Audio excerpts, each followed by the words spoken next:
الحمد لله نحمده ونستعينه ونستغفره ونعوذ بالله من شرور انفسنا ومن سيئات اعمالنا من يهده الله فلا مضل له ومن يضلل فلا هادي له اشهد ان لا اله الا الله واشهد ان محمدا عبده ورسوله اللهم صل وسلم وبارك على نبينا محمد وعلى اله وصحبه ومن تبعهم باحسان الى يوم الدين يا ايها الذين امنوا اتقوا الله حق تقاته ولا تموتن إلا وأنتم مسلمون يا أيها الناس اتقوا ربكم الذي خلقكم من نفس واحدة وخلق منها زوجها وبث منهما رجالا كثيرا ونساء واتقوا الله الذي تساءلون به والأرحام إن الله كان عليكم رقيبا وقال أيضا يا أيها الذين آمنوا اتقوا الله وقولوا قولا سديدا يصلح لكم أعمالكم ويغفر لكم ذنوبكم ومن يطع الله ورسوله فقد فاز فوزا عظيما أما بعد Ma'asyiral muslimin yang semoga senantiasa mendapatkan keberkahan dari Allah Subhanahu wa taala. Rasulullah sallallahu alaihi wasallam dalam hadis riwayat Imam Bukhari nomor 1044 dari Aisyah radhiyallahu anha, semoga Allah ridhoi, Nabi sallallahu alaihi wasallam bersabda, "Inna syamsa wal qamara ayatan min ayatillah, la yanqasifani li mauti ahadihi wala li hayatihi. Fa idza ra'aytum dzalika fad'u Allah wa kabbiru wa sallu wa tasaddaqu." Sesungguhnya inna syamsa wal qamara, matahari dan bulan, ayatani min ayatillah, adalah dua tanda di antara tanda-tanda kebesaran Allah. La yankhasifani li mauti ahadin wala li hayati. Gerhana tidak terjadi karena kematian seseorang atau karena kelahiran seseorang. Fa idza ra'aytum dzalika fadallah wa kabbiru wa sallu wa tasaddaqu. Maka apabila kalian melihat terjadinya gerhana tersebut, fadallah wa kabbiru, berdoalah kepada Allah, kemudian bertakbirlah, wa sallu wa tasaddaqu, kemudian kerjakanlah salat dan bersedekahlah. Ma'asyiral muslimin wa zumratun rahimakumullah. Dibuka dengan hadis ini yang kemudian memberikan gambaran yang jelas kepada kita tentang bagaimana kita bersikap terhadap fenomena alam. Yang fenomena alam ini manusia menyikapinya dengan beberapa sikap yang tentu berbeda-beda. Setidaknya para ulama menggolongkan ada 3 golongan manusia dalam menyikapi gerhana. Yang pertama, orang yang menyikapi gerhana dengan pandangan yang benar, sesuai dengan syariat Allah, dan juga tidak bertentangan dengan sains atau ilmu pengetahuan. Karena yang terjadi ini bisa dipelajari secara ilmu pengetahuan, dan ternyata hal ini sudah jauh-jauh hari di dalam syariat kita disikapi dengan sikap yang tepat. Yang kedua, ada golongan yang mengkaitkan peristiwa gerhana ini dengan mitos-mitos. Sebagaimana hadis ini, pernah suatu saat ketika pertama kali disyariatkannya sholat gerhana ini, qadarullah pas bertepatan dengan meninggalnya anak baginda Nabi sallallahu alaihi wasallam yang bernama Ibrahim. Ibrahim meninggal, yang kemudian dikait-kaitkan bahwa gerhana itu terjadi karena meninggalnya Ibrahim alaihissalam. Kita juga memberikan salam kepada anak baginda Nabi sallallahu alaihi wasallam yang bernama Ibrahim. Maka kemudian dibantah oleh Rasulullah dengan hadis tadi, bahwa terjadinya peristiwa gerhana itu, baik gerhana matahari ataupun gerhana bulan, tidak ada kaitan dengan meninggalnya seseorang, bahkan walaupun itu adalah anak Nabi SAW sendiri. nggak ada kaitan. Ataupun dengan kelahiran seseorang, nggak ada kaitan. Maka yang terbaik adalah kalau kalian melihat gerhana, segera berdoa kepada Allah, kemudian bertakbirlah, kemudian kerjakanlah sholat dan perbanyaklah sedekah. Kenapa hadirin sekalian? Dan bahkan disunahkan kepada kita sebagai baginda Nabi, sebenarnya sholat kita tadi gak ada apa-apanya. Sholat gerhana itu sunahnya lama. Rasulullah membaca dengan surah-surah yang panjang, 7 surat yang panjang. Al-Baqarah, kemudian setelah Al-Baqarah, Ali Imran,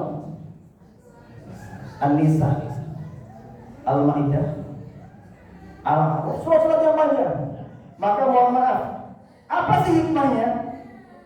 Saya gak berharap jamaah sekalian kapok untuk melaksanakan sholat gerhana, karena kita tadi cuma 20 menit, gak ada apa-apanya. Bahkan kita disunahkan ketika kita rukunya itu sepanjang ketika kita membaca surat tadi. Panjang sekali. Apa sih hikmahnya?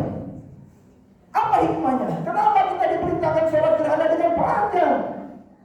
Hadirin sekalian saudara mati Allah, bapak dan ibu, sholat gerhana ini sholat yang menjadi miniatur gambaran dari bagaimana kalau sampai terjadi hari kiamat. Peristiwa alam ini bukan peristiwa alam biasa. Ini adalah bukti dari kebesaran Allah. Bagaimana kalau seandainya kiamat terjadi saat ini? Maka kita ini seperti orang yang sedang gladi resik, seorang yang sedang persiapan bagaimana kita menghadapi pengadilan Allah. Maka kita diperintahkan untuk berdiri dengan lama dalam sholat gerhana ini, karena ini fenomena alam yang luar biasa. Kita tidak hanya sebatas melihat fenomena ini kemudian hanya sibuk berfoto-foto, hanya sibuk memandangi, hanya sibuk menelaah secara ilmiah. Tidak, kaitkan ini dengan kebesaran penciptanya, yaitu Allah Subhanahu wa Ta'ala, yang bisa kapanpun menciptakan dan kapanpun akan menenggelamkan alam raya ini. Maka bayangkan kalau kita sholat tadi itu seolah kita itu sedang ngantri di padang mahsyar. Bagaimana digambarkan kita nanti di padang mahsyar dalam keadaan telanjang bulat? Digambarkan kita akan tenggelam dengan keringat kita sebagaimana amalan masing-masing. Ada yang tenggelam satu mata kaki, ada yang tenggelam satu betis, ada yang tenggelam sampai paha, bahkan ada yang tenggelam sampai kepalanya. Saking panasnya saat itu. Maka kekhusyuan ini diharapkan dari sholat gerhana. Sholat gerhana bagi yang tidak siap lebih baik tidak. Kenapa? Ini mempersiapkan orang-orang beriman yang takut pada Allah, yang takut pada hari pengadilan Allah. Maka jadikan sholat ini sebagai bekal latihan kita. Bagaimana nanti kalau kita di padang mahsyar? Bagaimana kita nanti ngantri kaki kita yang bisa bergerak sebelum Allah yang memerintahkan untuk bergerak? Maka di segala seperti Allah Subhanahu wa Ta'ala, semoga setiap sholat gerhana semakin menambah keimanan kita kepada Allah dan semakin membuat kita persiapan yang maksimal untuk kita menghadapi pengadilan Allah nanti di hari kiamat. Hadirin dirahmati Allah Subhanahu wa Ta'ala, saya lanjutkan. Ada lagi mitos. Kalau orang-orang zaman dulu, mitos kalau terjadi gerhana, sibuk kemudian cari pentungan, mesum ya, membunyikan bunyi-bunyian tong tong tong tong tong tong tong tong tong. Ilmiah? Ada tantungannya? Tidak. Ini hanya hasil budaya manusia karena keterbatasan pengetahuan mereka. Tapi kadang inilah negeri kita ini yang kita sayangkan. Budaya-budaya yang tidak sesuai dengan syariat maupun tidak sesuai dengan sains ilmu pengetahuan selalu dikatakan kearifan lokal yang harus terus dapat dibudidayakan, terus dipertahankan. Maaf, inilah dakwah. Ada saatnya kita menggunakan ilmu pengetahuan, ada saatnya kita juga harus menggabungkan dua-duanya antara ilmu pengetahuan dengan syariat. Tapi kalau ia nggak sesuai, apalagi itu bisa membawa kepada kesyirikan, maka sebaiknya itu menjadikan ladang dakwah bagi kita semuanya. Beritahu mereka, itu bukan tuntunan yang benar. Bagaimana mungkin katanya zaman dulu ya, kalau ada gerhana itu dimakan buto hijau. Yang ada sekarang nggak buto hijau, kalau hijau dulu ya. Ada buto hijau, ada macam-macam. Itu bagaimana mitos-mitos yang berkembang di masyarakat yang itu nggak boleh dipertahankan.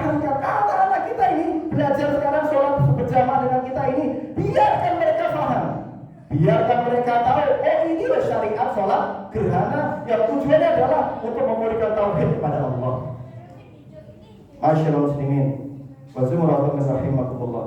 Kemudian yang ketiga, ada golongan menyikapi peristiwa gerhana ini, ada golongan orang-orang yang hanya mengedepankan sains saja. Semua hal hanya dikaitkan dengan logika. Kalau nggak sesuai dengan logika, maka tidak bisa diterima. Pertanyaan saya, iya, Islam juga tidak bertentangan dengan logika. Iya, Islam juga tidak bertentangan dengan ilmu pengetahuan akhir-akhir ini ditemukan. Tidak. Tapi tidak semua hal itu bisa dipikir dengan logika. Bagaimana kita mengimani peristiwa Isra dan Mi'raj kalau kita hanya percaya dengan logika? Bagaimana? Bagaimana kita bisa percaya peristiwa yang begitu agung yang disyariatkannya sholat kepada kita dengan peristiwa Mi'raj Rasulullah SAW ke langit ke-7? Nggak bisa dibuktikan. Maka nggak semuanya harus pakai logika. Maka kita gabungkan, yang tepat adalah menggabungkan antara logika dengan ilmu, antara logika dengan syariat. Tapi kalau ada logika yang sesuai dengan syariat, yang diutamakan adalah syariat. Karena syariat datang dari Allah, sementara ilmu pengetahuan hasil penggalian manusia. Baik, hadirin semua dirahmati Allah.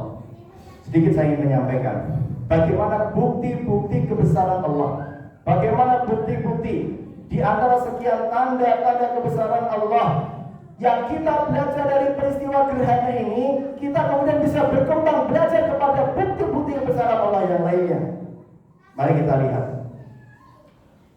Bapak dan Ibu sekalian yang sering baca surah Yasin, di Quran surah Yasin ayat yang ke-37 dan 38. A'udzubillahi minasyaitonir rajim.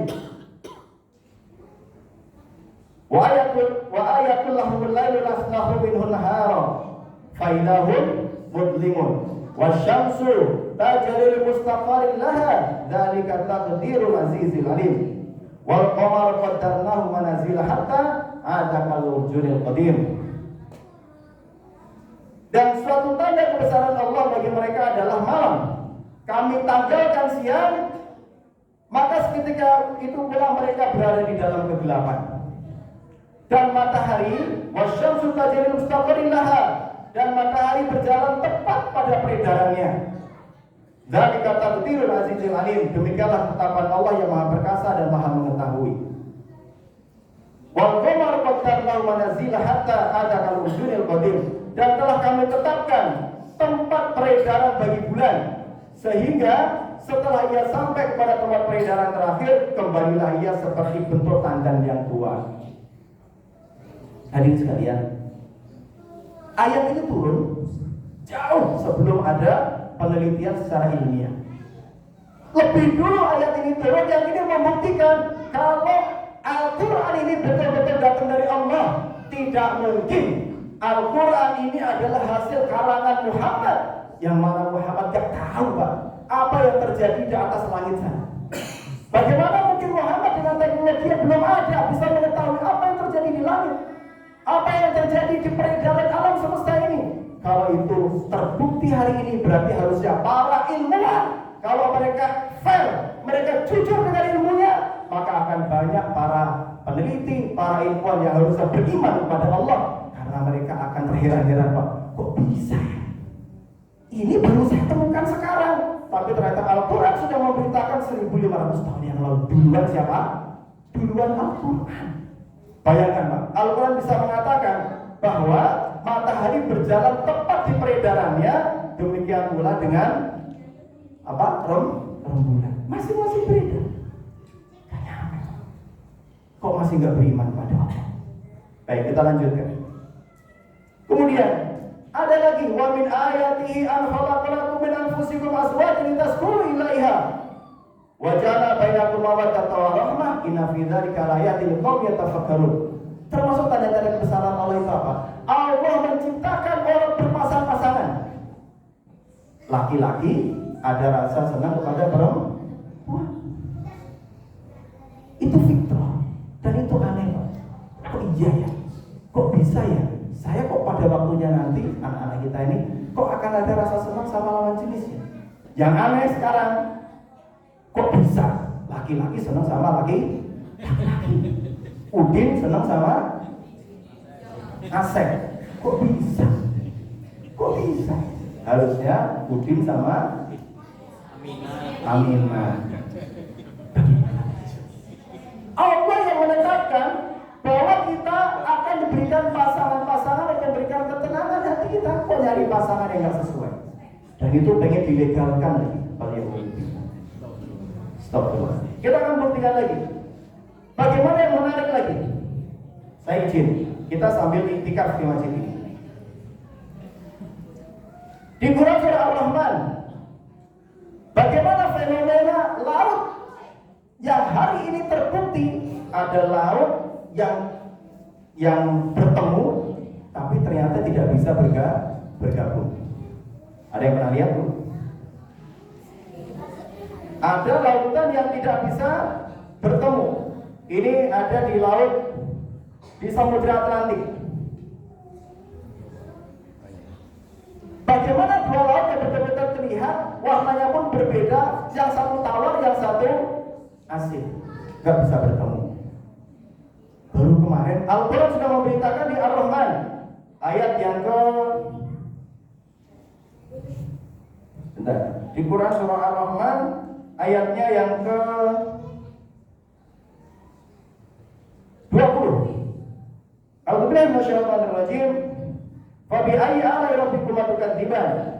Marajal bahraini yaltaqiyan bainahuma barzakhun la yabghiyan. Maka nikmat Tuhanmu mana yang kamu dustakan? Marajal bahraini yaltaqiyan, dia membiarkan dua laut mengalir yang kemudian keduanya bertemu. Bainahuma barzakhun la yabghiyan. Di antara keduanya ada batas yang tidak mungkin dilampaui oleh masing-masing. Ketemunya sekarang.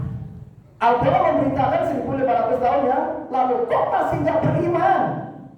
Apa yang menghalangi untuk beriman pada Al-Quran? Sementara kebenarannya sudah banyak terbukti. Kita kasih lagi. Bagaimana di dalam surah At-Tur ayat yang ke-6.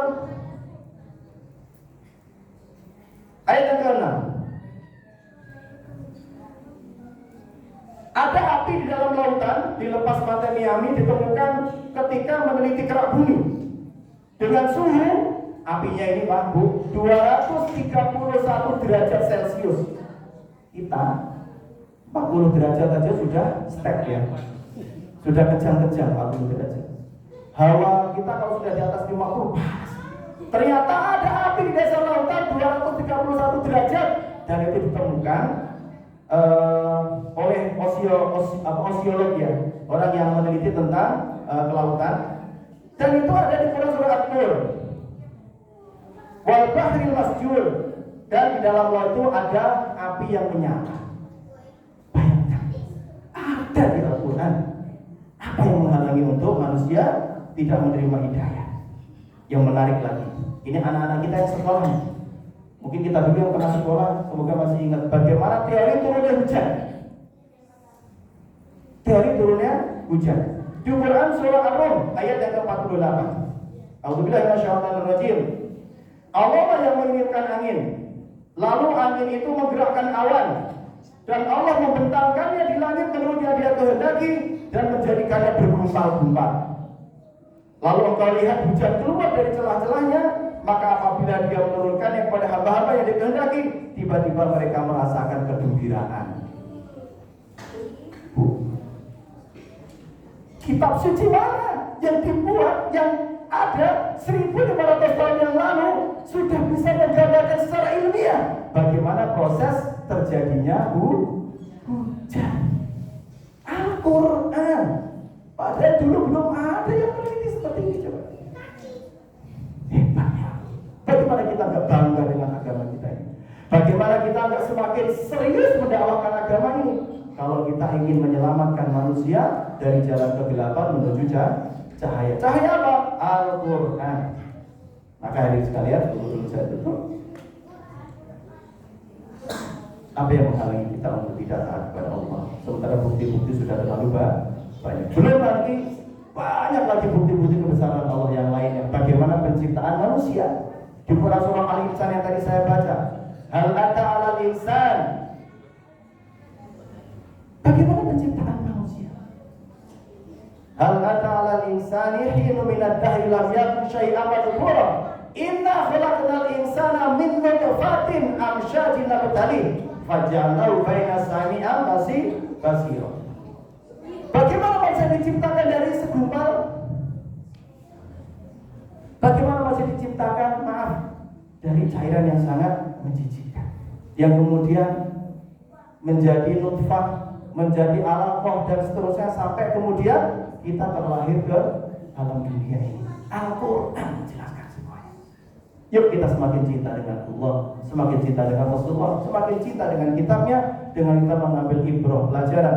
Ternyata peristiwa gerhana ini gak boleh disikapi dengan mitos, gak boleh disikapi hanya dengan berbekal sains ilmu pengetahuan, tapi tidak menambah keimanan seseorang. Saya kasih contoh. Ada orang yang sainsnya bagus tapi gak bertambah imannya, dengan dia mengatakan, oh gempa bumi itu terjadi hanya karena terjadi pecahan lempengan bebatuan di dalam tanah. Cukupkah di situ? Enggak. Siapa yang memerintahkan batu itu untuk patah? Siapa yang mengizinkan batu itu untuk patah? Allah yang mengizinkan. Kalau nggak diizinkan nggak jadi. Maka harusnya pengetahuan itu menambah iman, bukan pengetahuan yang berhenti pada tataran pengetahuan tapi nggak menjadikan apa-apa.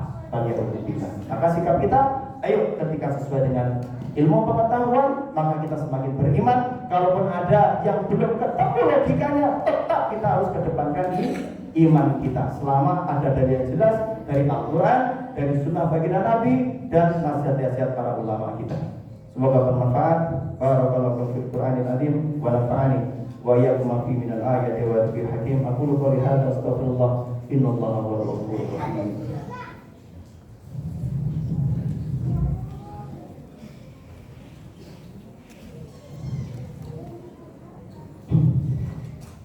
Alhamdulillah rabbil alamin wa bihi nasta'in wa ala amril dunya wa din wassalatu wassalamu ala asyrafil anbiya'i wal mursalin wa ala alihi wa sahbihi wa barik wa sallim ajma'in. Allahumma shalli wa sallim wa barik ala sayyidina Muhammadin wa ala alihi wa sahbihi wa barik wa sallim ajma'in. Mari kita bermunajat kepada Allah Subhanahu wa taala. Semoga salat gerhana yang kita lakukan pada kesempatan siang pagi menjelang siang hari ini di momen yang sangat istimewa ini, karena ini di menjelang akhir bulan Ramadan, semoga menjadikan pertanda juga bahwa Allah SWT berkenan untuk menerima amal-amal soleh kita di bulan Ramadan. Juga amal kita melaksanakan sholat gerhana pada kesempatan hari ini, semoga kita juga semakin baik, semakin bertambah iman kita, semakin banyak amal-amal soleh kita, dan semakin jauh kita dari berbagai macam perbuatan yang Allah tidak ridho, dari berbagai macam kelalaian dan kemaksiatan kita. Inna Allah malaikatahu yusholluna 'alan nabi ya ayyuhalladzina amanu shallu 'alaihi wa sallimu taslima. Allahumma ighfir lil muslimina wal muslimat wal mu'minina al-ahya'i minhum wal amwat sallallahu alaihi wa sallam wa rasulna tiba wa lil batil wa rasulna istinaba. Rabbana zalamna anfusana wa illam taghfir lana wa tarhamna lanakunanna minal khasirin. Rabbana zalamna anfusana wa illam taghfir lana wa tarhamna lanakunanna minal khasirin. Rabbana zalamna anfusana wa illam taghfir lana wa tarhamna lanakunanna minal khasirin. Ya Allah, ampuni kami ya Allah. Ampuni kami yang sering menzalimi diri kami sendiri ya Allah. Kami zalimi diri kami dengan kemaksiatan, kami zalimi diri kami dengan kelalaian, kesia-siaan ya Allah. Kami sia-siakan waktu dan kesempatan ya Allah. Ya harus kami bisa beribadah kepadamu, tapi kami justru manfaatkan untuk bermaksiat kepadamu ya Allah. Ampuni kami ya Allah. Semoga Ramadan ini ya Allah menjadikan kami hamba-hamba-Mu yang lebih baik ya Allah. Ya Allah ya Allah, jadikan kami ya Allah orang-orang yang mampu bertobat kepadamu sebelum kematian kami ya Allah.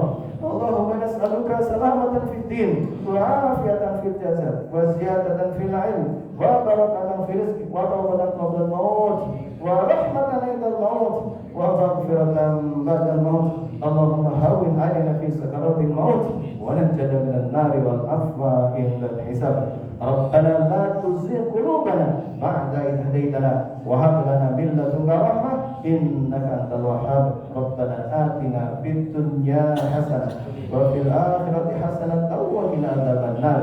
Walhamdulillahi rabbil alamin. Ibadallah, innallaha ya'muru bil adli wal ihsani wa ita'i dzil qurba wa yanha 'anil fahsya'i wal munkari wal baghi. Demikian yang dapat kami sampaikan, semoga bermanfaat dan semakin menambah keimanan kita. Wassalamualaikum warahmatullahi wabarakatuh.